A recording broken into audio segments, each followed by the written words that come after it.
കൃഷ്ണ ഗുരുവായൂരപ്പ ശരണം. ഗുരുവായൂർ ഉത്സവമാണ് കേട്ടോ.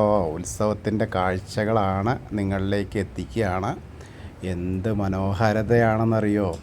ആകെ എല്ലാം കൊണ്ടും മനോഹാരിത നിറഞ്ഞ അന്തരീക്ഷമാണ്. നിറയെ പ്രകാശങ്ങളാണെങ്കിൽ അങ്ങനെ ലൈറ്റ് അറേഞ്ച്മെൻറ്റ്, അതുപോലെ എന്തൊക്കെ കാണാനുണ്ടെന്നറിയോ. ഒരു ഭാഗത്ത് ഭക്തർ ദർശനത്തിനായിട്ടുള്ള നീണ്ട ക്യൂ, അതേപോലെ ദർശനം കിട്ടിയവർ അന്നം കഴിക്കാനുള്ള ക്യൂ, അതങ്ങനെ പകൽ സമയം. രാത്രി അതേപോലെ പകലും എന്താണ് പറയുക, പകർച്ച കൊണ്ടുപോകാനുള്ള ഗുരുവായൂർ പരിസരവാസികൾക്കും ഗുരുവായൂരിലെ സ്റ്റാഫുകളുടെ കുടുംബങ്ങൾക്കൊക്കെ നിത്യഭക്ഷണം ഈ 10 ദിവസവും ഭഗവാന്റെ സമക്ഷത്തു നിന്നാണ്. അപ്പോൾ എല്ലാവർക്കും വയറ് നിറഞ്ഞ് സുഭിക്ഷമായ ഭക്ഷണം.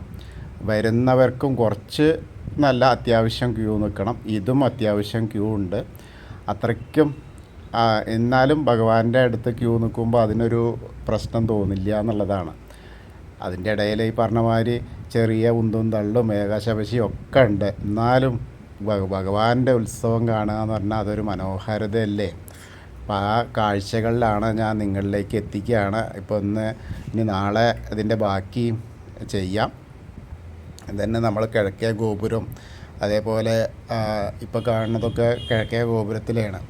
അതിൽ ഉണ്ണിക്കണ്ണൻ മഹാവിഷ്ണു ഒക്കെ ആയിട്ട് ഇങ്ങനെ വരുന്നത് കാണാൻ ലൈറ്റ് അറേഞ്ച്മെൻറ്റ് എന്തൊക്കെ രസമാണെന്നറിയോ. അതുപോലെ ഓരോ ഭാഗത്തും ഓരോരുത്തരുടെ ഗുരുവായൂർ പരിസരമൊക്കെ നിറച്ചും ആഹ്ലാദ പൂർത്തീകരണമാണ് ഇപ്പോഴേ. അതേപോലെ നാളത്തെ ഭഗവാന്റെ അമ്പലത്തിൻ്റെ അകത്തുള്ള രാവിലെ 7 മണി തൊട്ടിട്ട് 10 മണി വരെ കാഴ്ചശീവേലിയാണ്. പിന്നെ 10 മണി തൊട്ടിട്ട് 1 മണി വരെ പാലഭിഷേകം, പന്തീരടി പൂജ, ശ്രീഭൂതബലി, ഉച്ചപൂജ.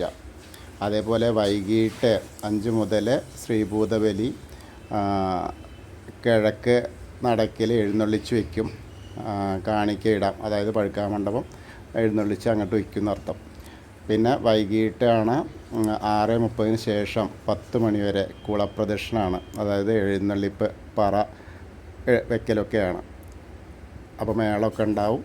അതിന് ശേഷം രാത്രി 10 മുതലാണ് പള്ളിവേട്ട. 9 പ്രദക്ഷിണം ഉണ്ടാവും പള്ളിവേട്ടയ്ക്ക്. ഭഗവാൻ എന്താ പറയുക, വേട്ടയാടി കൊണ്ടുവരുന്നതിൻ്റെ വരെ, അതായത് ഒരാന 9 പ്രദക്ഷിണം ചെയ്യും. 9ാമത്തെ പ്രദക്ഷിണത്തിലാണ് ഈ വേട്ടയാടൽ കഴിയുക. അത് അത്രയും മനോഹരമായ ഒരു കാഴ്ചയാണ് പള്ളി വേട്ട. അത് നാളെയാണ്, 9ാം ദിവസമാണ്. അപ്പോൾ ചുരുക്കത്തിൽ വന്നു കഴിഞ്ഞാൽ ആർക്കും തിരിച്ച് വീട്ടിലേക്കൊന്നും പോകണ്ട. ഇഷ്ടം പോലെ സമയം ഇവിടെ തന്നെ ഉണ്ട് എന്നർത്ഥം. പിന്നെ മേൽപ്പത്തൂർ ഓഡിറ്റോറിയം, അതുപോലെ വൈഷ്ണവം, വൈകുണ്ഠം, നന്ദനം, അങ്ങനെ എത്രയോ വേദികൾ വേറെയും. അതിലൊക്കെ നിറയെ പരിപാടികൾ നടക്കുന്നു. പിന്നീട് 10ാമത്തെ ദിവസത്തെ വരുന്നത് രാവിലെ ഏകദേശം 5 മണി മുതലാണ് പള്ളി വീണർത്തലാണ്. അതായത് പള്ളിവേട്ട കഴിഞ്ഞിട്ട് ഭഗവാൻ കിടന്നുറങ്ങുകയാണ്. അത് നമ്മൾ നേരത്തെയൊക്കെ പറഞ്ഞിരുന്നില്ലേ, ആ മുള അറയിൽ കാട് പോലെ വളർന്നിട്ടുണ്ടാവും ആ നവധാന്യങ്ങളൊക്കെ. അതൊക്കെ ആ മണ്ഡപത്തിൽ ഒരു കാടിൻ്റെ നടുക്ക് ഭഗവാനെ നല്ല വിരാളിപ്പട്ടൊക്കെ വിരിച്ച് ശയ്യയിൽ കിടത്തും. ഒരു ശബ്ദവും ഇല്ലാതിരിക്കാൻ, അതായത് നിർമ്മാല്യ ദർശനമില്ല, നാഴികമണി മുട്ടില്ല. അങ്ങനെയുള്ള ഭഗവാന്റെ ആ ഒരു കാഴ്ചയാണ് ക്ഷീണിച്ച് കിടക്കുന്ന ഉണ്ണിയുടെ, ഗുരുവായൂരപ്പൻ്റെ. അപ്പോൾ അതിന് ശേഷം ആണ് അടുത്ത പരിപാടികൾ. 10ാം ദിവസത്തിൽ ഭക്തർക്ക് ദർശനമില്ല. രാവിലെ 8 മണിക്ക് ശേഷമാണ് ഉള്ളൂ കേട്ടോ. അതേവരെ ഇല്ല. അതായത് പള്ളി ഉണർത്തലും അഭിഷേകവും ഉഷപൂജയൊക്കെ കഴിഞ്ഞിട്ടാണ് നമ്മൾ ഭക്തർക്ക് നാലമ്പലത്തിലേക്ക് പ്രവേശനമുള്ളൂ. പിന്നെ രാവിലെ ഏകദേശം 11:30 1 മണിയോടെ പന്തീരടി, പിന്നെ നിവേദ്യം, പൂജ. അതേപോലെ വൈകിട്ട് 5 മുതലാണ് കിഴക്കേ നടക്കൽ എഴുന്നള്ളിച്ച് വയ്ക്കും. എന്നിട്ട് ദീപാരാധന കഴിഞ്ഞിട്ട് വീണ്ടും കുളപ്രദക്ഷിണമാണ്. അതായത് തിങ്കളാഴ്ച 10-ാം ഉത്സവം. ആ പ്രദക്ഷിണവും എഴുന്നള്ളിപ്പും പഞ്ചവാദ്യ മേളത്തോടു കൂടി. പിന്നെ രാത്രി 10-11 വരെ ഭഗവതി ക്ഷേത്രത്തിൽ ഇറക്കി എഴുന്നള്ളിക്കും. പിന്നെയാണ് ആറാട്ട്. ആറാട്ട് എന്ന് പറഞ്ഞാൽ ഭഗവാൻ ആ രുദ്രതീർത്ഥ കുളത്തിൽ നീരാടുകയാണ്. ആ സമയത്ത് നമുക്കും നീരാടാം.